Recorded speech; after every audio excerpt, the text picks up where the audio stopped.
Hello everyone, my name is Mohammad Imran. So today the topic of discussion will be chemical reaction and equations. ये आपकी जो science की book है उसमें ये केमिस्ट्री का सबसे पहला चैप्टर है और ये चैप्टर आपका डील करता है जो हमारी डेली लाइफ के हमारे आसपास जो केमिकल और फिजिकल चेंजेस हैं उनमें स्पेशली ये केमिकल चेंजेस को डील करता है। यू सी हमारे पास जो हमारी एनवायरनमेंट है उसमें हमेशा कुछ ना कुछ चेंजेस आते रहते हैं। हमने 9th क्लास में ये चीज़ पढ़ी थी कि हमारे फिजिकल चेंज क्या होते हैं और केमिकल चेंज क्या होते हैं and what are the differences between those two. देखिए मैं एक बड़ी सिंपल सी स्टेटमेंट से इस कन्फ्यूजन को दूर करता हूँ और उसके बाद हम केमिकल चेंजेस क्या होते हैं, क्या उनके टाइप्स होते हैं, आज की क्लास में इसको डिस्कस करेंगे। So first of all let's talk about the physical changes. Physical change में आपका क्या होगा कि जो मेरे रिएक्टेंट्स होंगे जिनको मैं बोलता हूँ चेंज से पहले के सब्सटेंसेस, वो और जो मेरे प्रोडक्ट्स होंगे मतलब चेंज आने के बाद उनकी जो केमिकल प्रॉपर्टीज़ रहेंगी वो सेम रहेंगी। इस चीज़ को हम, इस कॉन्सेप्ट को हम और क्लियर करते हैं by taking a very simple example. Let's talk about melting of ice. Ice आइस आपकी क्या है? It is a form of water, we can say it is a solid form of water. तो मेरे पास जो आइस है अगर मैं उसको मेल्ट करता हूँ तो उससे क्या होगा? उसकी जो सॉलिड फॉर्म है वो आफ्टर द चेंज किस फॉर्म में आ जाएगी? लेट्स सपोज करो लिक्विड फॉर्म में आ जाती है, मतलब सिंपल वाटर की फॉर्म में आ जाती है। सो बेसिकली जो मॉलिक्यूलर स्ट्रक्चर है, जो प्रॉपर्टीज़ हैं, जो रिएक्शंस हैं आइस के, वो आपके बिल्कुल सेम हैं अगर मैं बात करूं आपके वाटर के साथ। So what we see is कि आपका जो चेंज आने के बाद जो सब्सटेंस फॉर्म हो रहा है वो और जो हमारा इनिशियल सब्सटेंस था उनका फिजिकल अपीयरेंस चेंज हो सकता है but their molecular structure and all other properties will remain same. So these kind of changes are called physical changes, right. थोड़ा सा कॉम्प्लिसिटी या मैं कहूँ थोड़ी सी कन्फ्यूजन कब आती है? जब केमिकल चेंजेस होते हैं। केमिकल चेंजेस इतने सिंपल नहीं होते। केमिकल चेंजेस फिजिकल चेंजेस के बिल्कुल अपोजिट होते हैं। अब मैं आपको एक सिंपल सा एग्जांपल लेता हूँ, वाटर का ही एग्जांपल लेंगे। वाटर का ही हमने एक फिजिकल चेंज लिया था, अब वाटर का ही मैं आपका केमिकल चेंज लूँगा। तो वाटर का अगर मैं केमिकल चेंज लेता हूँ तो सबसे सिंपल सा रिएक्शन है, ये आप इस चैप्टर में फर्दर आकर पढ़ेंगे। इस पर एक एक्टिविटी है जो कि आपकी NCERT बुक है उसमें भी है और जो अदर रेफरेंसेस बुक्स हैं उसमें भी है। और ये जो एक्टिविटी है ये आपकी मोस्ट इंपॉर्टेंट है। अगर मैं कहूँ कि इस चैप्टर के 5 इंपॉर्टेंट क्वेश्चंस हों उनमें से ये एक्टिविटी एक ऐसा क्वेश्चन हो सकती है। तो इसमें आपको बताया क्या गया है कि मेरे पास वाटर है, उस वाटर में आप क्या करते हो? उसको एक कंटेनर में रखते हो, उसमें आप 2 इलेक्ट्रोड्स को इंसर्ट करते हो। इलेक्ट्रोड्स क्या होती हैं आपके? They are generally we can say rods, या मैं कहूँ सिलेंड्रिकल शेप की होंगी। इनको आप क्या करोगे? बैटरी से जोड़ दोगे, बैटरी या कोई भी करंट सोर्स। तो जब इलेक्ट्रोड्स में इलेक्ट्रिसिटी आनी शुरू हो जाती है तो उसको हम इलेक्ट्रोड बोल देते हैं, एज वेरी सिंपल। अब होगा क्या? जैसे ही आप वाटर के थ्रू करंट पास करने की कोशिश करते हो तो वाटर के अंदर केमिकल चेंज आता है। वाटर जो है वो ब्रेक करता है और उसके मॉलिक्यूल्स जो ब्रेक होने के बाद आपको मॉलिक्यूल्स देते हैं वो किसके देते हैं? हाइड्रोजन के और ऑक्सीजन के। तो अगर मैं चेंज से पहले की बात करूं तो मेरा वो क्या था? वाटर था। बट जब आपने उसके थ्रू इलेक्ट्रिसिटी को पास किया है तो आपके पास एक क्या मिल रहा है? आपको ऑक्सीजन के मॉलिक्यूल्स मिल रहे हैं। सेकंड आपको क्या मिल रहे हैं? हाइड्रोजन के मॉलिक्यूल्स मिल रहे हैं। So this is the basic difference when I am talking about the physical change. There is no change in the chemical composition of the reactants as well as the products, but when I am talking about the chemical changes the entire molecular formula और we can say the structure changes. पहले वो water था, अब वो क्या हो चुका है? हाइड्रोजन गैस और ऑक्सीजन गैस, राइट। तो ये जो हमारा चैप्टर है इस पे हमारा जो मेन फोकस है वो बस यही है कि हमारे केमिकल चेंजेस क्या होते हैं। हम ज़्यादातर उसी को स्टडी करेंगे, उसके टाइप्स को स्टडी करेंगे। ये हमारा टॉपिक ऑफ डिस्कशन रहेगा आज की क्लास का, ठीक है। सो चैप्टर की आपकी हेडिंग ये है केमिकल रिएक्शंस एंड इक्वेशंस। सबसे पहले जो टॉपिक आपका बुक में स्टार्ट होता है वो आता है कि कैरेक्टरिस्टिक्स ऑफ केमिकल चेंज। मतलब अगर मेरे सामने कोई चेंज हो रहा है, मुझे वो लग रहा है कि देयर इज अ चेंज, तो how will I come to know कि वो केमिकल है या फिजिकल है? तो उसकी कुछ कैरेक्टरिस्टिक्स हैं। वो कैरेक्टरिस्टिक्स क्या क्या होती हैं उसमें आपको देखने को मिल सकता है कि इवोल्यूशन ऑफ गैस। अगर मेरे पास एक केमिकल रिएक्शन हो रहा है तो देयर इज अ पॉसिबिलिटी कि वहां से गैस इवॉल्व हो, राइट। अच्छा, दूसरी कैरेक्टरिस्टिक क्या हो सकती है? Change in state. ऐसा ज़रूर हो सकता है, जैसे कि मैंने आपको भी एग्जांपल दिया वाटर का। वाटर का जो एग्जांपल था, जब आपने उसके थ्रू इलेक्ट्रिसिटी पास की तो पहले वाटर किस फॉर्म में था? आपके पास लिक्विड फॉर्म में था। बट जब वो ऑक्सीजन और हाइड्रोजन में कन्वर्ट हो जाएगा तो उसकी फॉर्म क्या हो जाएगी? गैसियस फॉर्म हो जाएगी। तो सी यहाँ पर हमारा क्या हो रहा है? केमिकल चेंज के अंदर क्या होती है? आपकी चेंज ऑफ स्टेट हो सकती है, ठीक है। फिर आपका मैंने बताया इवोल्यूशन ऑफ गैस, तो हाइड्रोजन भी एक गैस है, ऑक्सीजन भी एक गैस है, राइट। तीसरी जो हमारी कैरेक्टरिस्टिक होती है वो होती है चेंज इन कलर। हमारे पास जैसे इस चैप्टर में हम आगे आगे बढ़ेंगे तो आपको ऐसे केमिकल रिएक्शंस देखने को ज़रूर मिलेंगे जहाँ पर रिएक्टेंट्स का कलर कुछ और था, जब रिएक्शन हो गया तो प्रोडक्ट्स जो बने उनका कलर कुछ और आया। तो this is also a characteristic of chemical change. So हम जो ये आपका एक सिंपल सा टॉपिक है, इस पे हार्डली कभी क्वेश्चन बनता है बोर्ड के अंदर। ये बस आपका एक तरह से जनरल नॉलेज के लिए है आपकी कि केमिकल चेंज की कैरेक्टरिस्टिक्स क्या होती हैं। हम जिस टॉपिक पे अपना मेन फोकस रखने वाले हैं वो हमारा है टाइप्स ऑफ केमिकल चेंजेस, और I can say types of chemical reaction. तो जो हमारा सबसे पहला टाइप आता है, इसमें हमारे कुछ 3-4 टाइप्स हैं। हमारा सबसे पहला जो टाइप आता है वो आपका आता है combination reaction. As the name suggest, English की हमें इतनी अच्छी नॉलेज तो है 10th क्लास में आके कि कॉम्बिनेशन वर्ड को हम समझ सकते हैं, उसको हम हिंदी में कन्वर्ट कर सकते हैं। कॉम्बिनेशन का मतलब क्या होता है? चीज़ों का आपस में जुड़ना। तो इस रिएक्शन में भी वही होता है। आपके पास अगर मैं इसकी जनरल फॉर्म लिखूं तो जनरल फॉर्म मेरे पास क्या होगी कि मेरे पास एक रिएक्टेंट A है, दूसरा रिएक्टेंट मेरे पास B है, they will react with each other and they will combine to form a compound called AB।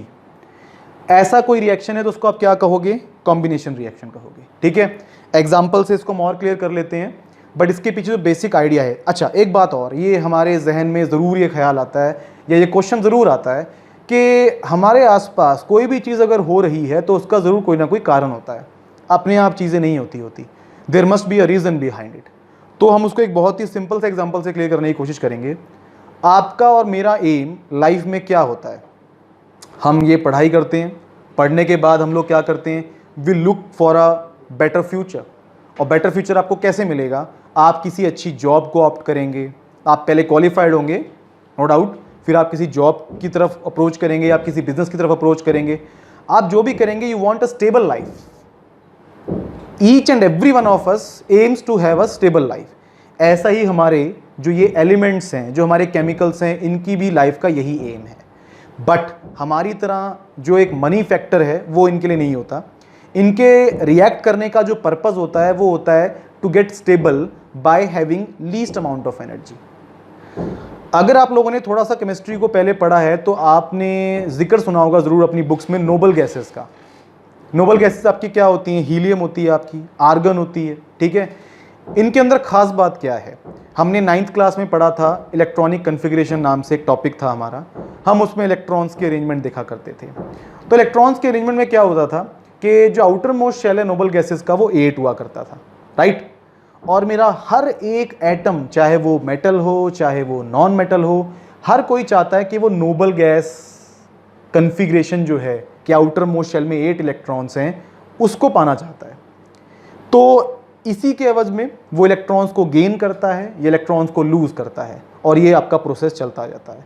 तो इलेक्ट्रॉन्स के गेनिंग और लूजिंग से आपकी एनर्जी ज़रूर रिलीज होती होगी या एब्जॉर्ब होती होगी। बिल्कुल सही। तो मेरा जो एलिमेंट ए है वो बी में क्यों इंटरेस्टेड है? वो क्यों ए बी बनाना चाहता है? उसके पास उसकी एक वजह होनी चाहिए, उसका एक रीज़न होना चाहिए। ए और बी के पास जो रीज़न है वो है स्टेबिलिटी। ए चाहता है कि उसके पास क्या हो? लीस्ट एनर्जी हो। बी भी चाहता है कि उसके पास लीस्ट एनर्जी हो। और अगर ए और बी की आपस में कंपेटिबिलिटी बनती है तो ये आपस में रिएक्ट कर जाते हैं and they form a product. So the reason behind the chemical reactions is the stability, and the stability is attained either by losing or gaining energy, right. मतलब बेसिकली तो आपका यही रहेगा कि अगर कोई एक फॉर्म है केमिकल, कोई भी एलिमेंट आपके आसपास है, उसकी एक फॉर्म है, वो अपनी फॉर्म को चेंज करके कोई तीसरी फॉर्म में या दूसरी फॉर्म में जा रहा है, तो ज़रूर अब वो क्या बनना चाह रहा है? वो स्टेबल बनना चाह रहा है। वो फॉर्म 99% चांसेस हैं कि वो जो उसकी प्रीवियस फॉर्म थी वो उससे क्या होगी? स्टेबल होगी, राइट। सो ये था हमारा रीज़न केमिकल रिएक्शंस का, कि केमिकल रिएक्शंस एलिमेंट्स के बीच में या कंपाउंड्स के बीच में क्यों होते हैं, just to attain minimum amount of energy and getting stable, यही उनका रीज़न होता है। तो हम पढ़ रहे थे टाइप्स ऑफ रिएक्शन, तो उसमें हमारा सबसे पहला रिएक्शन क्या था? कॉम्बिनेशन रिएक्शन था। उसमें मैंने आपको क्या बताया कि मेरे पास एक रिएक्टेंट है, वो दूसरे के साथ कंबाइन होगा और वो क्या फॉर्म करेगा? एक आपका कंपाउंड या फिर प्रोडक्ट। ये होता है कॉम्बिनेशन रिएक्शन। अब हम ऐसा करते हैं, इसके कुछ एग्जांपल्स देख लेते हैं। आपकी जो बुक है, हमारी जो एनसीईआरटी बुक है, उसमें हमारे पास जो सबसे पहला एग्जांपल दिया हुआ है, या मैं कहूँ सबसे पहला केमिकल चेंज जो दिया हुआ है, वो क्या दिया हुआ है? वो रिएक्शन है आपका मैग्नीशियम और ऑक्सीजन के बीच में। उसमें हम करते क्या हैं? लेट्स सपोज कीजिए कि ये मेरे पास एक मैग्नीशियम रिबन है, राइट। तो मुझे करना क्या है, मुझे सैंड पेपर लेना है। लेट्स सपोज कीजिए कि मेरे पास ये सैंड पेपर है। मैं इस मैग्नीशियम रिबन को क्या करता हूँ, इससे रब करता हूँ। मैं इसको हर साइड से रब करूँगा। ऐसा करने से क्या होगा कि इसका जो डल कलर था मैग्नीशियम, जो आपकी मैग्नीशियम की रिबन थी, जो इसका डल कलर था वो आपका हट जाएगा और इसमें थोड़ा सा लस्टर आ जाएगा, थोड़ा शाइनी नेचर आ जाएगा। ऐसा इसलिए होगा बिकॉज जो मैग्नीशियम है उसकी रिएक्टिविटी अच्छी है, और अगर वो एक्सपोज टू एयर रहेगा तो वो ज़रूर रिएक्ट करेगा और उसके ऊपर एक कोटिंग बन जाएगी मैग्नीशियम ऑक्साइड की। जैसे हमारा फ़ोन होता है, उस पर लेमिनेशन करवाते हैं आप। लेमिनेशन से क्या होता है, उसकी जो चमक होती है वो कम हो जाती है। इन दी सेम वे आपकी मैग्नीशियम रिबन के साथ भी होता है। तो reason behind rubbing the sand paper is कि वो मैग्नीशियम ऑक्साइड की परत वहाँ से हटा दी जाए। उसके बाद जब आप एक इग्नाइटर को इग्नाइट करते हैं और उसके साथ इसको बर्न करते हैं, तो यहाँ पर आपका क्या होता है, ये बर्न होता है। जैसे फायर क्रैकर्स हमारे होते हैं वो आपकी स्पार्क्स देते हैं, वैसे ये भी आपको स्पार्क्स देगा और एक वाइट पाउडर आपको ऑब्टेन होगा। तो वो जो रिएक्शन था, वो रिएक्शन इटसेल्फ एक कॉम्बिनेशन रिएक्शन का एग्जांपल है। मैं बोर्ड पे उसको लिखता हूँ। उसमें क्या होता है कि हमारे पास जो मैग्नीशियम है वो आपका एटमॉस्फेरिक ऑक्सीजन से रिएक्ट करता है, और रिएक्ट करने के बाद वो जो आपका प्रोडक्ट बनाता है, और आई कैन से कंपाउंड बनाता है, वो बनाता है मैग्नीशियम ऑक्साइड। अब ऐसा होता है, अगर मैं अपने एनवायरनमेंट की बात करूं, अपने आसपास के एटमॉस्फेयर की बात करूं, तो मैग्नीशियम आपको Mg की फॉर्म में मिलता है। सारे के सारे मेटल्स, आप एक इस चीज़ को देखिएगा कि जितने भी आप रिएक्शंस आगे जाके पढ़ने वाले हैं, सब में, तकरीबन सभी में मेटल्स को आप ऐसे ही रिप्रेजेंट करते हैं। हाँ, बैलेंस करने के लिए हम 4, 3, 2 नंबर्स यूज़ करते होते हैं, बट मेटल्स को आप ऐसे सिंपल लिख सकते हो। नेचर में वो ऐसे एग्जिस्ट करते होते हैं। Now let's talk about oxygen. Oxygen का जो एटम है वो O होता है। 9th क्लास में आपने पढ़ा है कि उसका जो मॉलिक्यूल है वो O2 होता है। तो आपका जो एटमॉस्फेयर है, जो हमारी फॉर्म यहाँ पर अवेलेबल है, वो उसकी मॉलिक्यूलर फॉर्म होती है। तो जब एटमॉस्फेरिक गैसेस की प्रेजेंस में आप मैग्नीशियम को रिबन को बर्न करते हो, तो मैग्नीशियम ऑक्सीजन के साथ जब रिएक्ट करेगा तो आप उसकी O2 फॉर्म लिखोगे, ना कि O फॉर्म लिखोगे, क्योंकि एटमॉस्फेयर में ऑक्सीजन इस फॉर्म में मिलता है, O2 की फॉर्म में। अब ये तो एक तरह से, अगर आप यहाँ पर देखो तो मैग्नीशियम के यहाँ पर अगर मैं एटम्स को काउंट करूँ तो यहाँ 2 एटम है ऑक्सीजन के, मैग्नीशियम का यहाँ पर 1 एटम है। But on the product side magnesium के यहाँ पर 2 एटम हो चुके हैं, और ये 2 जब यहाँ पर इससे मल्टीप्लाई होगा तो ऑक्सीजन के भी कितने एटम्स हो जाएंगे, 2 एटम हो जाएंगे। तो इज इट जस्टिफाइड कि मेरे पास रिएक्शन से पहले मैग्नीशियम का 1 एटम था, रिएक्शन के बाद 2 एटम हो गए? No, it's not justified. ऐसा होता है, हमारा कोई भी केमिकल रिएक्शन है, ये भी आपने 9th क्लास में पढ़ा था कि कोई भी केमिकल रिएक्शन होता है वो कुछ लॉज को फॉलो करता है। उनको आप कहते हैं लॉज ऑफ केमिकल कॉम्बिनेशन। उसमें सबसे पहला लॉ आपका क्या था, लॉ ऑफ कंजर्वेशन ऑफ मास। और उसके अकॉर्डिंग आपको क्या बताया जाता है कि जो रिएक्टेंट्स का मास है, आफ्टर द रिएक्शन जो प्रोडक्ट फॉर्म होगा उसका टोटल मास भी सेम होगा। मतलब कि अगर ये रिएक्टेंट्स को आपने वजन किया और ये 10 ग्राम आपको रिएक्टेंट्स दिखा रहा था सारे मिला जुला के, तो रिएक्शन के बाद जो प्रोडक्ट है वो 9 ग्राम नहीं हो सकता, उसको भी 10 ग्राम होना चाहिए। बट अगर यहाँ पर एटम्स ही इक्वल नहीं आ रहे, तो मैं ये कैसे यकीन कर सकता हूँ कि आपका जो मास आएगा वो इक्वल आएगा? ठीक है, तो क्योंकि मेरी जो ये केमिकल इक्वेशन है ये लॉ ऑफ कंजर्वेशन ऑफ मास को सेटिस्फाई नहीं कर रही, तो हमें इक्वेशंस की क्या करनी पड़ती है, बैलेंसिंग। और ये इस चैप्टर का मतलब कैरेक्टरिस्टिक्स के बाद सेकंड टॉपिक है कि why do we balance the chemical equations. So इस बात को याद रखिए कि केमिकल इक्वेशंस को बैलेंस करने का सिर्फ एक रीज़न है, और वो रीज़न क्या है कि आपका लॉ ऑफ कंजर्वेशन ऑफ मास जो है वो क्या होना चाहिए, सेटिस्फाई होना चाहिए, क्योंकि वही लॉ ऑफ केमिकल कॉम्बिनेशन है। तो in order to balance it मुझे सिंपल सा काम करना है, मुझे यहाँ पर बस 2 लगाना है, तो ये 2 mg plus O2 gives 2 MgO, right. तो मैंने इस ही टॉपिक को जो मैंने स्टार्ट किया है, मैंने इसमें साथ में 2 टॉपिक और कवर करने की कोशिश की है जो इतने इंपॉर्टेंट नहीं है, छोटे से टॉपिक हैं, but still knowledge point of view से आपको पता होना चाहिए। ठीक है, तो हम दोबारा से इस रिएक्शन पे आ जाते हैं। So we are talking about combination reaction. General form मैंने यहाँ पे लिखी थी, आपके 2 रिएक्टेंट्स होंगे, आपस में कंबाइन होकर वो क्या देंगे, सिंगल प्रोडक्ट देंगे, उसको आप क्या बोलते हो, कॉम्बिनेशन रिएक्शन। यहाँ मैंने उसका एग्जाम्पल भी दिया हुआ है। ठीक है, अब हमारा जो सेकेंड टाइप है उसको हम स्टडी कर लेते हैं। उसमें हमारे पास क्या है, कॉम्बिनेशन के बाद हमारा जो सेकेंड टाइप आता है वो आता है डीकॉम्पोजिशन रिएक्शन। ठीक है, अब जरा उनको देखते हैं। So the second type is decomposition react. As far as our knowledge is concern, तो डीकम्पोजिशन भी हमारा इंग्लिश का वर्ड है, बड़ा इजी टू क्रैक है। डीकम्पोज मतलब होना चीज़ों की ब्रेक डाउन होना, चीज़ों का टूट जाना, अलग अलग हो जाना। तो कोई ऐसा रिएक्शन जहाँ पे आपको लगे कि आपका जो रिएक्टेंट्स है वो ब्रेक हो रहा है और फिर प्रोडक्ट्स फॉर्म हो रहे हैं, तो उसको आप क्या बोल सकते हो? Decomposition reaction. अब ऐसा होता है कि हमारा केमिस्ट्री में चीज़ों को ब्रेक करने के लिए या किसी कंपाउंड को, अच्छा एक बात बताओ, जब मैंने ये कहा कि हमारे नेचर में कोई चीज़ एग्जिस्ट कर रही है तो मैंने क्या कहा था कि वो ज़रूर स्टेबल है, राइट? अब कोई चीज़ स्टेबल है तो भला वो क्यों और फॉर्म्स में कन्वर्ट होगी अपने आप ही? अगर वो अपने आप ही कन्वर्ट होने वाली होती तो वो नेचर में अवेलेबल कैसे होती? ठीक है, मैं एक सिंपल सा एग्जांपल लेता हूँ। आप लोगों ने लाइमस्टोन के बारे में सुना होगा। हमारे जो कंस्ट्रक्शंस साइट्स होती हैं, जो हमारा घर होता है, उसमें जो फ्लोरिंग होती है उसमें हम मार्बल यूज़ करते हैं। मार्बल का कलर कुछ भी हो सकता है, वो वाइट भी हो सकता है, ऑफ वाइट भी हो सकता है, ग्रीन, ऑरेंज, जो भी हो। ये हमारे जो ग्रेनाइट बोलते हैं इनको हम, इनका जो मेन कॉन्स्टिट्यूएंट है वो लाइमस्टोन है, जिसका फॉर्मूला क्या होता है? CaCO3।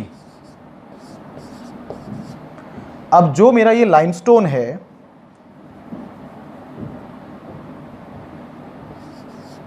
ये आपका बहुत ही इसके बड़े बड़े लैंड मासेस होते हैं, बहुत बड़ी बड़े इसके माउंटेन्स होते हैं, ठीक है। ये नेचर में बड़ा आराम से एग्जिस्ट कर रहा होता है, बड़ा स्टेबल होके। तो भाई ये क्यों ब्रेक होगा? अपने आप ब्रेक होगा। अगर अपने आप ब्रेक होना था तो ये अवेलेबल कैसे है नेचर में? हमारे बड़े बड़े इसके जो पहाड़ होते हैं, माउंटेन्स होते हैं, वो क्यों हैं इसके?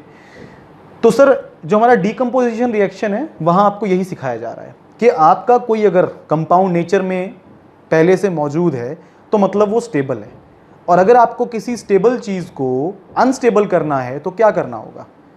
हमने क्या डिस्कशन किया था कि हमारे जो एलिमेंट्स हैं, कंपाउंड्स हैं, वो स्टेबल कब होते हैं? जब उनके पास लीस्ट एनर्जी हो। इसका मतलब अगर आप उनको अनस्टेबल करना चाहते हैं तो क्या करना पड़ेगा? आपको एनर्जी देनी पड़ेगी, दैट्स इट।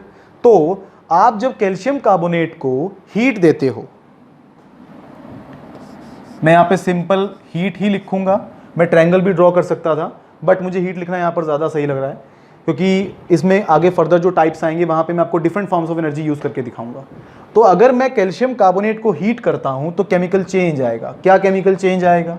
ये आपका ब्रेक होगा कैल्शियम ऑक्साइड में, और साथ में आपकी गैस रिलीज होगी CO2।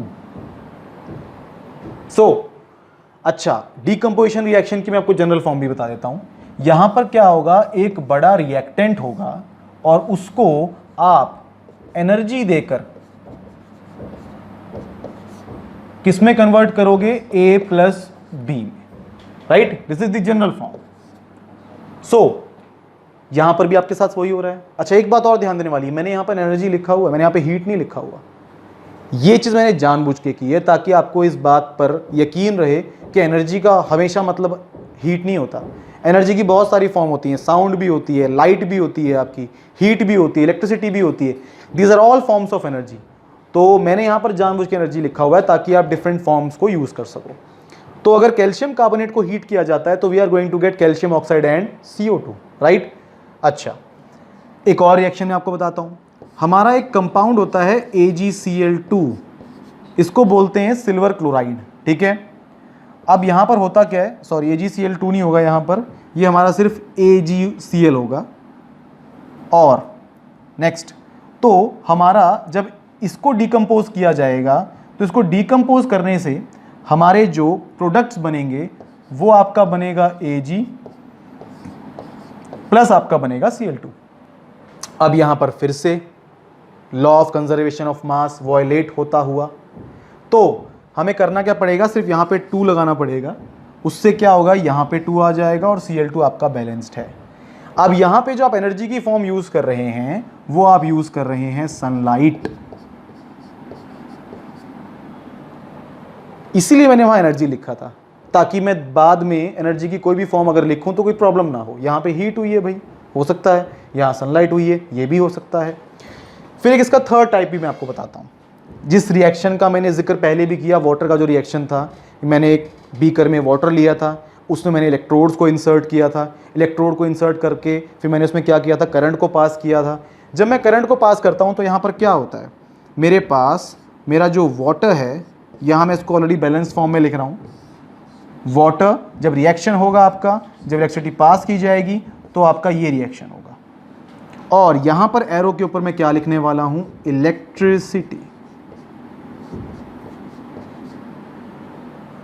सो डीकम्पोजिशन रिएक्शन में आपने क्या किया, with the help of energy आपका जो ऑलरेडी स्टेबल रिएक्टेंट था आपने उसको एक्साइट किया, और एक्साइट करने के बाद उसकी ब्रेकडाउन हो रही है, राइट।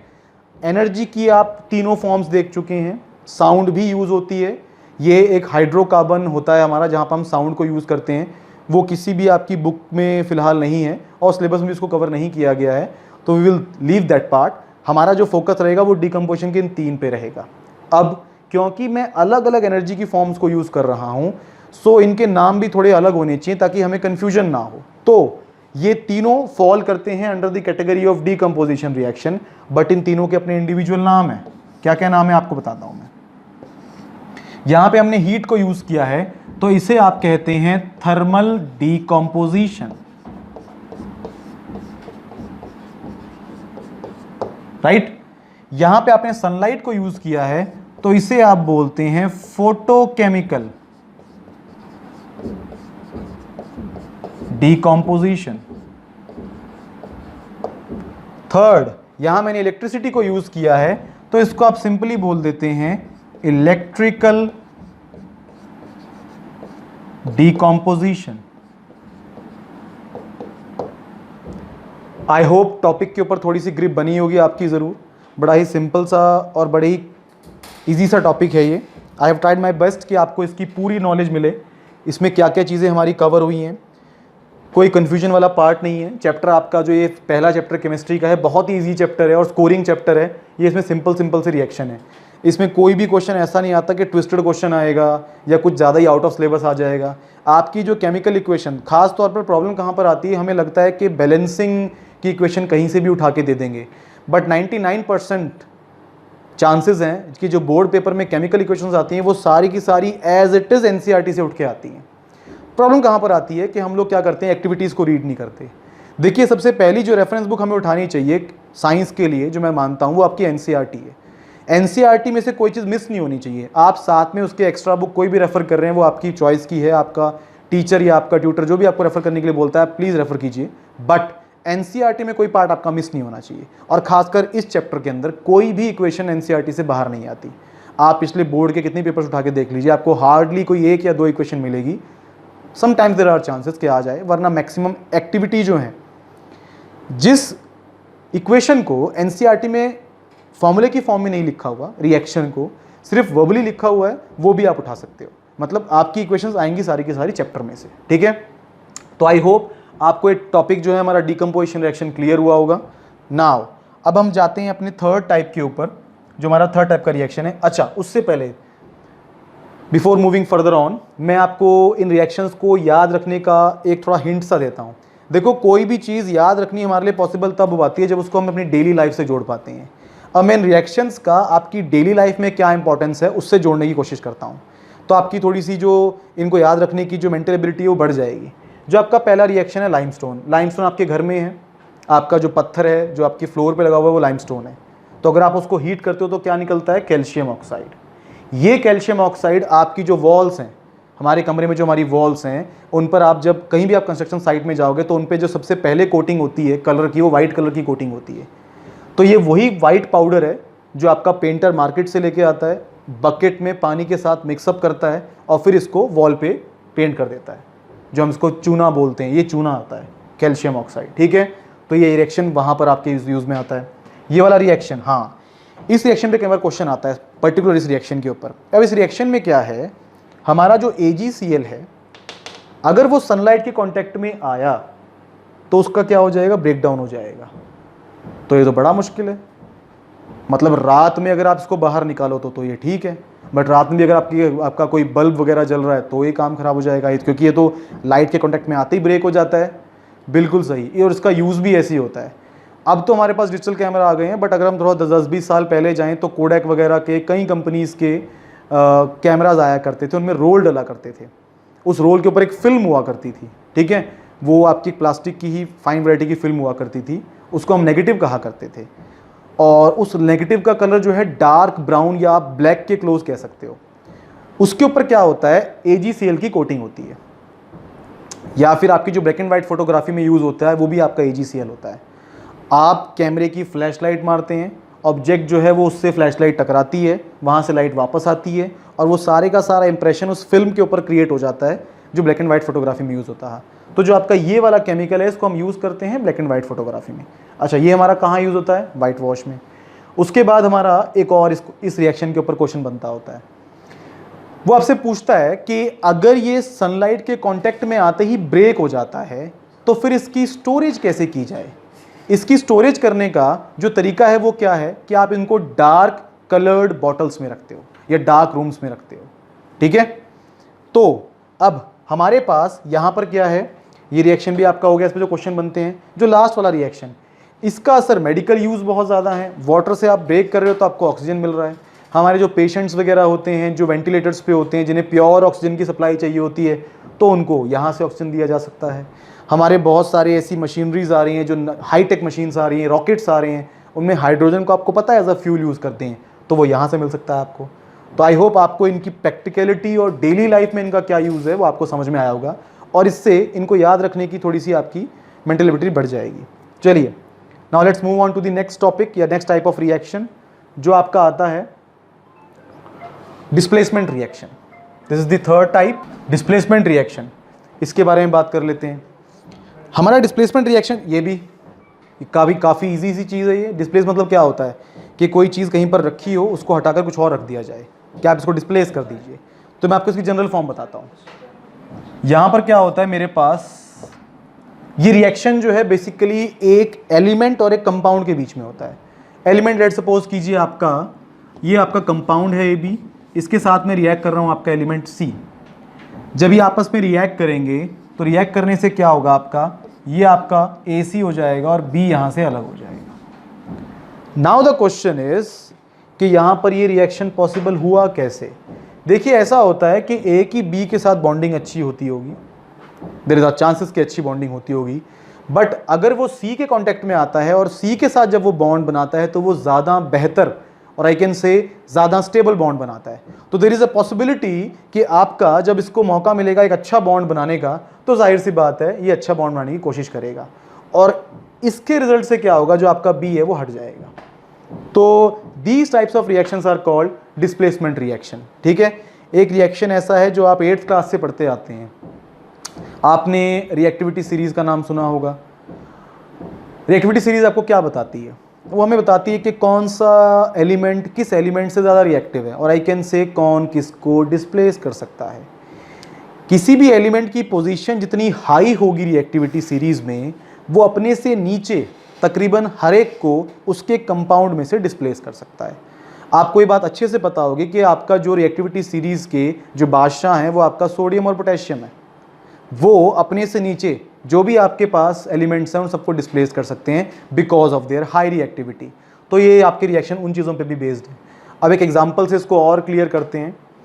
आपका एक कंपाउंड होता है कॉपर सल्फेट CuSO4, और साथ में अगर मैं इसमें आयरन फिलिंग्स डाल देता हूँ, लेट सपोज करते हैं कि मेरे पास एक टेस्ट ट्यूब है, इस टेस्ट ट्यूब में आपका कॉपर सल्फेट है, तो कॉपर सल्फेट जो है वो ब्लू कलर का होता है।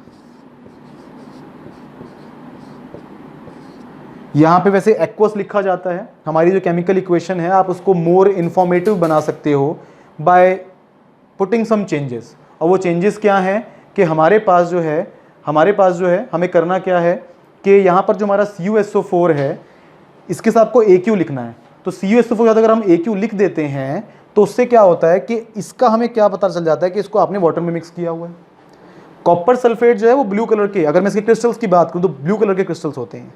अगर आप इसको पानी में मिला दें तो आपने केमिकल इक्वेशंस पे अगर ध्यान दिया हो तो साइड में AQ लिखा होता है। AQ का मतलब होता है एक्वस। एक्वस का मतलब क्या होता है कि आपने उस केमिकल को पानी में मिला दिया है। तो अगर मैं कॉपर सल्फेट को पानी में मिलाऊंगा तो एक ब्लू कलर का सॉल्यूशन तैयार होगा, स्काई ब्लू कलर का, थोड़ा सा डार्क। उसको आप कहते हैं ब्लू विट्रॉयल। कई बार ये क्वेश्चन आता है आपके टेस्ट वगैरह में, और इस बार तो आपके चांसेस हैं कि MCQs भी इंक्लूड होंगे ज़्यादा, और वैसे भी CBSE के अकॉर्डिंग MCQs इंक्लूड हुआ करेंगे। तो कई बार एमसीक्यू में आ जाता है कि कॉपर सल्फेट को किस कलर से कहा जाता है, तो याद रखिएगा ब्लू कलर या ब्लू विट्रॉयल कलर, ठीक है। तो अगर मैं टेस्ट ट्यूब के अंदर कॉपर सल्फेट है, उसमें अगर मैं आयरन फिलिंग्स डालता हूं तो मेरे पास क्या हो जाएगा, ये बन जाएगा आपका FeSO4 और साथ में आपका क्या आ जाएगा, कॉपर। FeSO4 इसका भी एक आइकॉनिक कलर है, ये ग्रीन कलर का होता है। तो ऐसे रिएक्शंस को याद करना ही बड़ा आसान होता है। जिन रिएक्शंस में थोड़े से चेंजेस हों, नॉर्मल से वो अलग हों, उनको याद करना आसान होता है। और एक छोटी सी टिप मैं आपको और देना चाहूँगा, ऐसे बहुत बच्चे होते हैं जिनको केमिकल रिएक्शंस को याद रखने में थोड़ा टफ लगता है, मतलब थोड़ी परेशानी आती है। तो मेरी आपको एक छोटी सी टिप है, आप ट्राई करके देखिएगा, I am very much sure कि आपको ज़रूर फ़ायदा लगेगा उससे। आप कोई भी रिएक्शन अगर आपको याद नहीं हो रहा तो आप उसको यूट्यूब पे सर्च करो। जब आप उस यूट्यूब पे उसको विजुअली सर्च मारते हैं, जब उसको विजुअली देखते हैं तो हमें वो चीज़ ज़्यादा याद हो जाती है। थोड़ा सा फ्लैशबैक में जाएंगे, जब हम छोटे होते हैं फर्स्ट सेकंड क्लास में, तो हमारी जो बुक्स होती है हमारे पास, अगर मैं आपसे पूछूं ए फॉर क्या, तो आप फटाफट एप्पल बोलेंगे। ऐसा क्यों है? क्योंकि 99% बुक्स में ए के साथ एप्पल ड्रॉ किया होता है। ए से आपके बहुत सारे और बहुत सारे लेटर्स और भी होते हैं। ए से आपका एप्पल है, ठीक है। ए से आप कोई आप फ्लावर का नाम भी ले सकते हैं, किसी जगह का नाम भी रख सकते हैं, अर्जेंटीना, एरोप्लेन, कुछ भी कर सकते हैं आप। बट 99% बच्चों से पूछा जाए तो वो ए से एप्पल ही बोलते हैं। ऐसा क्यों है? क्योंकि हमारी बुक में उसका डायग्राम बना हुआ है। तो हमारा ब्रेन जो है, अगर वो किसी चीज़ को देखता है, उसके डायग्राम को देखता है, तो ज़्यादा अच्छे से याद रख पाता है। तो अगर किसी केमिकल इक्वेशन को याद रखने में प्रॉब्लम आती है तो आप उसको यूट्यूब पे सर्च मार के उस केमिकल रिएक्शन को कैसे, उसमें क्या चेंजेस आ रहे हैं, उसको आप विजुअली देखेंगे तो आपको वो चीज़ काफ़ी टाइम तक याद रहेगी, ठीक है। तो यहाँ पर क्या हो रहा है कि ब्लू कलर कॉपर सल्फेट का है, केमिकल चेंज के बाद वो क्या हो जाता है, ग्रीन हो जाता है, ठीक है सर। Let's move further. हमारे पास जो है, अब हमारा जो नेक्स्ट टाइप है रिएक्शन का, उसको स्टडी करते हैं। That is the next type, इसको हम बोलते हैं डबल डिस्प्लेसमेंट रिएक्शन। अब जरा इसके बारे में बात करते हैं। यहां पर क्या होगा, ये रिएक्शन जो है बेसिकली ये आपका दो कंपाउंड्स के बीच में होता है। मैंने यहां पर लिखा है डबल डिस्प्लेसमेंट। इसका नाम जो है वो जब मैं इसकी जनरल फॉर्म को बताऊंगा तो आपको क्लियरली समझ में आ जाएगा कि इसका नाम क्या रिप्रेजेंट कर रहा है, ठीक है। देखिए जरा, यहां पर क्या होगा, इसकी जनरल फॉर्म क्या होगी, ए और बी मिलके जब रिएक्ट करेंगे सी और डी से, you are going to get AC plus BD। इस रिएक्शन में एक्सचेंज ऑफ आयंस होता है। आपने कंपाउंड्स को जब अगर पहली बार किसी क्लासेस में स्टडी किया होगा तो आपने देखा होगा कंपाउंड आपके आयोनिक भी होते हैं और आपके कोवलेंट भी होते हैं। तो जो ये डबल डिस्प्लेसमेंट रिएक्शन है, ये आपके जनरली आयोनिक कंपाउंड्स में होते हैं। तभी मैंने वर्ड यूज़ किया एक्सचेंज ऑफ आयंस। ए और बी आपस में कंबाइंड थे, सी और डी भी आपस में कंबाइंड थे, बट हमारा जो, जैसे मैंने आपसे पहले कहा, कंपेटिबिलिटी, स्टेबिलिटी, वो जो है अगर ए को चांस मिलता है सी के साथ तो वो ज़्यादा है, तो जाहिर सी बात है वो क्या करेगी, सी के साथ बॉन्ड बना लेगी, और मीनवाइल बी के साथ बॉन्ड बना लेगा, डी के साथ बॉन्ड बना लेगा। अब ऐसा होता है, मैं आपको इसके एग्जाम्पल देता हूँ दो। इसके एग्जाम्पल को भी हम फर्दर क्लासीफाई कर देंगे। जैसे कि मेरा पहला एग्जाम्पल जो है, मैं इसका रिएक्शन करता हूँ, HCl मेरा एक एसिड होता है और NaOH मेरे पास एक बेस होता है। Now what is acid, what is base, next class में आपको, जो आपका नेक्स्ट चैप्टर है केमिस्ट्री का, एसिड बेसिस एंड सॉल्ट्स, इसके ऊपर आपका पूरा थ्योरेटिकल पार्ट जब आपको कराया जाएगा, लेसन आपको कराया जाएगा, तो you will get a very clear picture कि हमारे एसिड्स क्या होते हैं, बेसिस क्या होते हैं, सॉल्ट क्या होते हैं। फिलहाल आप इतना याद रखिए, HCl को आपने, NaOH को आपने वैसे भी केमिकल लैब्स में, अपनी स्कूल की लैब्स में देखा ज़रूर होगा। ये हमारा एक एसिड और एक हमारा एक ये बेस है। जब ये आपस में रिएक्ट करते हैं तो आपको मिलता है NaCl और साथ में आपको मिलता है H2O। ये NaCl जो है ये कॉमन सॉल्ट है, और we can say table salt. हमारे जब हम खाना खाते हैं, हमारे डाइनिंग टेबल पे या किसी होटल में जो हम सॉल्ट यूज़ करते हैं वाइट कलर का, टाटा सॉल्ट जो होता है, ये हमारा यही होता है। ये आपको सी से ऑब्टेन होता है, ठीक है। तो इस रिएक्शन को कहा जाता है बड़ा फेमसली न्यूट्रलाइजेशन रिएक्शन। अब इसको ऐसा क्यों कहा जाता है, ये भी मैं आप, न्यूट्रलाइजेशन रिएक्शन। देखिए, ऐसा होता है कि मेरे एसिड और बेस जो हैं ये केमिकली एक दूसरे के बिल्कुल अपोजिट होते हैं। ठीक है। अपोजिट इन द सेंस कि आपका जो एसिड है जब वो बेस से रिएक्ट करेगा तो वो बेस के इफेक्ट को खत्म कर देगा। और ऑन दी अदर हैंड और ऑन दी अदर वे हम ये भी कह सकते हैं कि जब बेस एसिड से रिएक्ट करेगा तो वो एसिड के सारे इफेक्ट को खत्म कर देगा। तो ये एक दूसरे को क्या कर रही हैं, इफेक्टलेस बना रहे हैं, ये एक दूसरे को न्यूट्रलाइज कर रहे हैं। तो इसलिए इसको क्या कहा जाता है, न्यूट्रलाइजेशन रिएक्शन। बट येट ये किसके अंदर आता है, आपका डबल डिस्प्लेसमेंट रिएक्शन के अंदर, राइट। अब इसका सेकंड एग्जांपल लेके देखते हैं। जो इसका सेकंड एग्जांपल है वो आपका बेसिकली क्या है कि ये बड़ा फेमसली जाना जाता है प्रेसिपिटेशन रिएक्शन से। अब ये प्रेसिपिटेशन रिएक्शन क्या होता है, देखिए ऐसा होता है कि आप अगर किसी सपोज कीजिए आपके पास कोई कंटेनर है, उसमें आपने क्या किया, एक ऑलरेडी केमिकल है, आपने उसमें एक और केमिकल डाला, जब उनमें आपस में रिएक्शंस हुए तो रिएक्शन होने के बाद देयर आर चांसेस कि हमारा जो प्रोडक्ट फॉर्म होगा वो सॉल्यूशन में डिसॉल्व नहीं करेगा। आपने पढ़ा था 9th क्लास में कोलॉइडल्स के बारे में और सस्पेंशंस के बारे में, राइट। उसमें क्या था हमारा, अगर मैं पानी और चौक को आपस में मिक्स करने की कोशिश करता हूँ तो क्या वो मिक्स हो पाएंगे, नहीं हो पाएंगे। हाँ, थोड़ी देर के लिए आपका जो पानी है या जो वाटर है उसका कलर थोड़ा सा हो सकता है कि वाइटिश हो जाए, बट आफ्टर सम टाइम आपका जो चौक है वो सेटल डाउन हो जाएगा। तो हम उसमें क्या बोला करते थे कि दी चौक इज इनसॉल्युबल इन वाटर।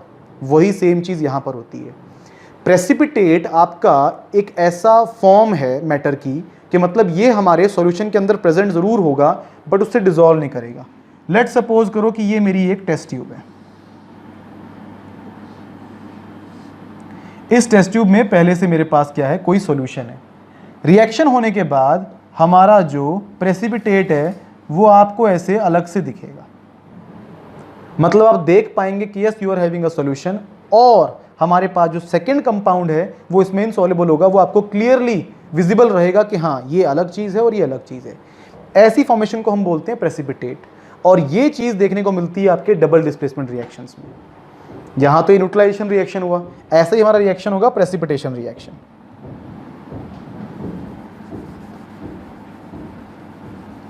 हम एग्जाम्पल के थ्रू इस पिक्चर को और क्लियर कर लेते हैं, ठीक है। हमारा रिएक्शन है लेड नाइट्रेट का Pb NO3 whole twice plus 2Ki, ठीक है। क्या रिएक्शन बोला मैंने, PbNO3 plus 2Ki whole twice plus 2Ki। जब इनका रिएक्शन होगा तो ये आपका क्या बनाएगा, this will form 2KNO3 plus PbI2, ठीक है। यही रिएक्शन है हमारा। अब इसमें पीपीटी कहाँ फॉर्म हुआ, या जो मैंने वहाँ पर डायग्राम बनाया था इनसॉल्युबल सा सब्सटेंस, वो किसका फॉर्म होगा सर, वो आपका PbI2 का फॉर्म होगा। PbI2 आपको देगा येलो पीपीटी। पीपीटी आपका जो है बेसिकली ये प्रेसिपिटेट की शॉर्ट फॉर्म, इसको हम बोलते हैं PP और T।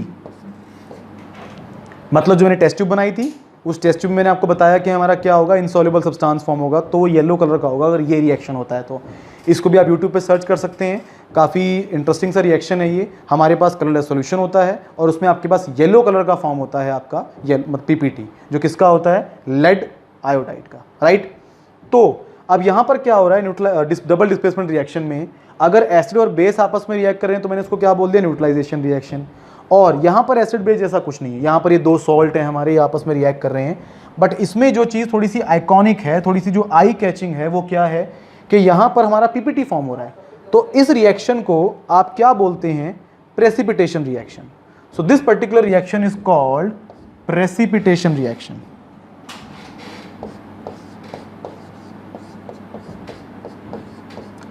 कई बार आपका ये भी क्वेश्चन आता है, आपसे वो डबल डिस्प्लेसमेंट के बारे में नहीं पूछेगा, सिर्फ पूछ लेगा कि what do you mean by precipitation reaction. तो एट दैट पॉइंट आपको रिएक्शन की डेफिनेशन पता होनी चाहिए, और एज वेल एज केमिस्ट्री है तो केमिकल इक्वेशन मस्ट है। देखिए ऐसा है कि हमारा साइंस का जो ये केमिस्ट्री वाला पार्ट है, इसमें कोई भी इक्वेशन है, मेरी आपको ये पर्सनल एडवाइस है कि जब भी आप किसी क्वेश्चन को अटेम्प्ट करते हैं, चाहे वो 1 मार्कर हो, 2 मार्कर हो, 3 मार्कर हो, आपकी ये उसमें कोशिश होनी चाहिए कि आपको उससे रिलेटेड जो भी केमिकल रिएक्शन याद आ रहा है, you must put it on. आप उसको पेन डाउन करो, वहाँ पर लिख दो उस चीज़ को। रिएक्शन सपोर्ट आपका वहाँ पर होना चाहिए हर क्वेश्चन के साथ, तभी केमिस्ट्री का टीचर जो है वो आपसे इंप्रेस होता है, और आपका पेपर प्रेजेंटेशन भी एक बहुत इंपॉर्टेंट पॉइंट है अच्छा स्कोर करने के लिए। तो अपनी कोशिश कीजिए कि जब भी आप केमिस्ट्री में कोई भी क्वेश्चन अटेम्प्ट कर रहे हैं तो व्हाट्सोएवर आपको जो रिएक्शन याद आ रहा है उससे रिलेटेड आप उसको जरूर पुट कीजिए, ठीक है। चलिए, now let's further move on. हमारे पास क्या है, हमने डबल डिस्प्लेसमेंट रिएक्शन कर लिया। ये हमारे जो 4 टाइप के रिएक्शन मैंने आपको करवाए, ये on the basis of reactant और प्रोडक्ट थे। अब थोड़ा सा जो है हम फर्दर मूव ऑन करते हैं। हमारे पास जो है जो next category of chemical reactions है वो क्या है। हमारा जो next type of chemical reaction है जो हमारे बेसिस पे हैं कि केमिकल रिएक्शन के अंदर एनर्जी का गेन और लॉस, वो हमारा next type of chemical reaction है। इनको ज़रा डिस्कस करते हैं वो क्या होते हैं। हमारी बुक में जो है इनको अलग से भी दिया जाता है, कुछ ऑथर्स इनको साथ में भी दे देते हैं। इनमें ऐसा है कि रिएक्टेंट्स और प्रोडक्ट्स के अंदर जब आपका केमिकल रिएक्शन होगा तो एनर्जी या तो रिलीज होती है या गेन होती है। सब रिएक्शंस में ऐसा नहीं होता, कुछ रिएक्शंस में ऐसा होता है, तो उनको मैंने कैटेगराइज किया हुआ है। तो हमारा रिएक्शन क्या है, इस रिएक्शन के टाइप को हम बोलते हैं एंडोथर्मिक रिएक्शन। अब हमारा जो ये एंडो वर्ड है ये हमारा फॉरेन लैंग्वेज का वर्ड है और इसको गैस करना कोई बड़ी मुश्किल बात नहीं है। एंडो मतलब आप इजीली इसको याद भी रख सकते हैं, एंट्री, एक तरह से किसी चीज़ का एंटर होना, ठीक है। अब मेरे पास हम मान लो कोई रिएक्शन है जिसके अंदर मैं सपोज करो ए और बी को आपस में रिएक्ट करवा रहा हूँ और मेरा C+D फॉर्म हो रहा है। सो this is called endothermic reaction when जब इस रिएक्शन को कैरी करने के लिए आपको हीट चाहिए। अब आपको लगेगा कि इज इट पॉसिबल, ऐसा भी होता है? बिल्कुल होता है। मैं आपको एक सिंपल सा आपकी डेली लाइफ का एग्जांपल देता हूँ। देखो यहाँ पर मैंने हीट लिखा है, वैसे आप यहाँ पर इसको हीट को हटाकर आप यहाँ पर एनर्जी भी लिख सकते हो। आपको पता है, मैंने पहले भी आपसे डिस्कस किया आपके साथ कि हमारी एनर्जी की फॉर्म ही होती है हीट। तो भैया मैं यहाँ हीट लिखूँ एनर्जी लिखूँ, एक ही बात है, ठीक है। मैं यहाँ पे एनर्जी लिख रहा हूँ, चलो जी। अब ऐसा होता है when these two reactants react and they form these two products, यहाँ पर मैंने एनर्जी लिखा है, एनर्जी की जरूरत क्यों पड़ती है। देखिए ऐसा होता है कई बार रिएक्शन को ट्रिगर करना पड़ता है, ठीक है। ट्रिगर मतलब क्या होता है, अगर मैं किसी गन का एग्जांपल लूँ तो उसमें हमारा ट्रिगर होता है, उसको आप जब तक दबाओगे नहीं आपकी बुलेट जो है वो अपने शेल को छोड़कर, बंदूक को छोड़कर, गन को छोड़कर आगे नहीं निकलेगी। तो ऐसा रिएक्शन के अंदर भी होता है। कुछ रिएक्टेंट्स ऐसे होते हैं हमारे जो रिएक्ट कर सकते हैं but only under special circumstances, जैसे कि एनर्जी। अब मेरे पास ये 2 रिएक्टेंट थे, वैसे इनको मैंने साथ में रखा हुआ है, रिएक्शन नहीं हो रहा, बट अगर मैं इनको एक्टिवेट करूं, इनको ट्रिगर करूं हीट देकर, तो they will surely react to form C&D। जैसे कि एक सिंपल सा एग्जांपल लेते हैं। हाँ, मैंने कहा था आपके डेली लाइफ का एग्जांपल दूंगा मैं आपको। डेली लाइफ का एग्जांपल है फोटोसिंथेसिस। अब आप कहेंगे सर ये चीज़ तो हमें बायो में पढ़ाई गई है, आप हमें केमिस्ट्री पढ़ा रहे हो। तो देखिए ऐसा है कि हमारे आसपास कोई भी केमिकल चेंज है, चाहे वो बायो का पार्ट हो या वो केमिस्ट्री का पार्ट हो, ठीक है, किसी भी चीज़ का पार्ट हो, तो वहाँ पर केमिकल चेंजेस अगर हैं तो वो केमिस्ट्री का पार्ट अपने आप बन जाता है। कहीं भी केमिकल चेंज हो रहा है, हमारी बॉडी में हो रहा है, हमारे आसपास किसी ऑब्जेक्ट में हो रहा है, तो it is a chemical change.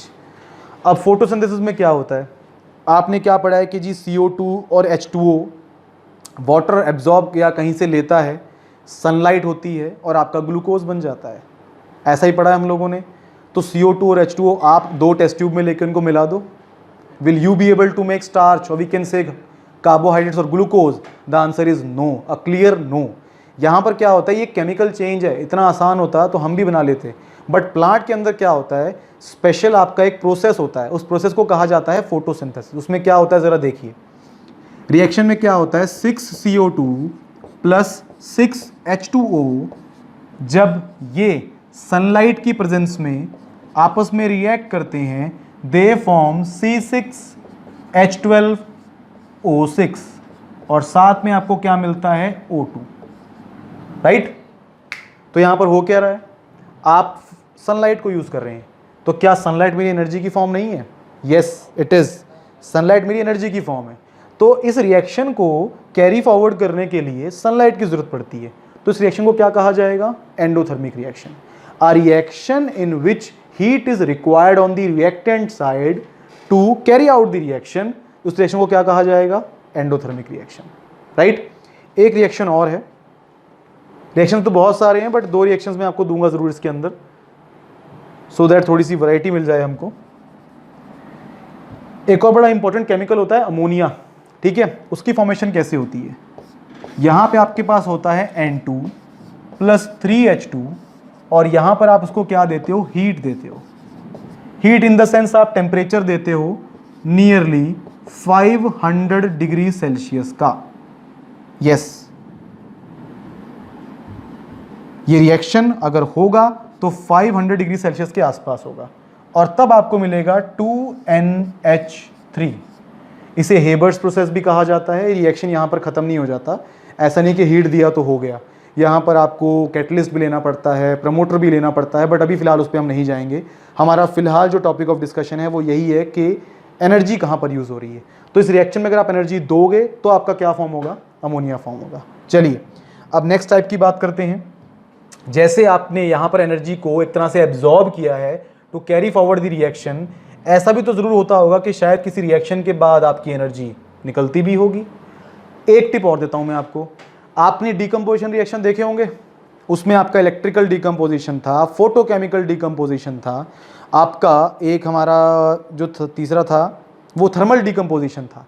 तो तीनों डिकम्पोजिशन में आपने क्या दिया था एज एन इनपुट, एनर्जी की फॉर्म दी थी। तो उन तीनों फॉर्म्स क्वेश्चन रिएक्शंस को भी आप क्या ले सकते हो, एंडोथर्मिक रिएक्शन। डन। चलो अब आगे बढ़ते हैं। नेक्स्ट हमारे पास जो टाइप है जो हमने कहा हम डिस्कस करेंगे वो क्या है हमारा, अगर एनर्जी हमारी हो बट प्रोडक्ट की साइड में हो। कैसा पॉसिबल है, बिल्कुल पॉसिबल है। ऐसे रिएक्शंस को आप बोलते हो एक्सोथर्मिक रिएक्शंस।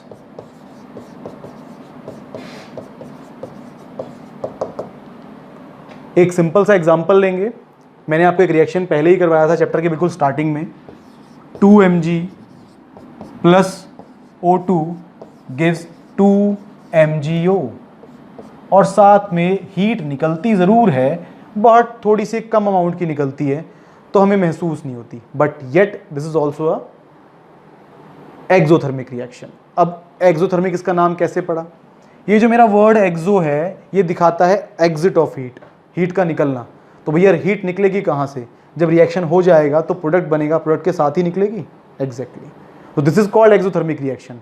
एक मैं आपको साथ में इसके सपोर्ट में एक रिएक्शन और बताता हूँ। हमारे पास जो है एक कंपाउंड होता है CaO, जो मैंने पीछे भी डिस्कस किया था आपके साथ। चूना जो होता है हमारा वाइट कलर का जो पाउडर होता है, जब हमारा पेंटर उसको वाइट वॉश करता है तो ऐसा नहीं कि उसने पाउडर लिया और आपकी वॉल्स पे छिड़क दिया, ऐसे नहीं होता। आप क्या करते हैं, उस पाउडर को पानी में डालते हैं, पानी में उसको अच्छे से मिक्स करते हैं। आपकी जो बकेट है, अगर आपने कभी देखा हो ध्यान से, तो बकेट का जो टेम्परेचर है वो राइज हो जाता है, उसमें आपके बबल्स दिखते हैं आपको। अगर आप उसको साइड से टच करेंगे तो you will feel the warmth. उसमें होता क्या है, तो CaO जब H2O के कांटेक्ट में आता है तो ये बनाता है CaOH होल ट्वाइस और साथ में आपकी निकलती है हीट। सो इस रिएक्शन के अंदर भी क्या हो रहा है, हीट इवॉल्व हो रही है on the product side, exit of heat. तो क्या कहा जाएगा इसको, exothermic reaction. So I hope आपको जो भी टॉपिक्स कराए गए हैं आपने उनको ध्यान से सुना होगा and I tried my best कि आपका जो टॉपिक है उसके ऊपर जो होल्ड है वो अच्छा हुआ हो। लेक्चर को एक बार ध्यान से देखने के बाद अपनी बुक्स को ज़रूर रीड कीजिए, reading is very very must. NCERT को रीड भी अगर आप करते हैं, द प्रॉब्लम अराइजेज जब हम रीड नहीं करते चीज़ों को। आपने लेक्चर लगाया, आप उसको रीड कीजिए, आपको लेक्चर में जो भी आपने सुना आपको 99% चांसेस हैं कि वो आपको याद हो जाएगा। That's all for today, have a nice day, bye.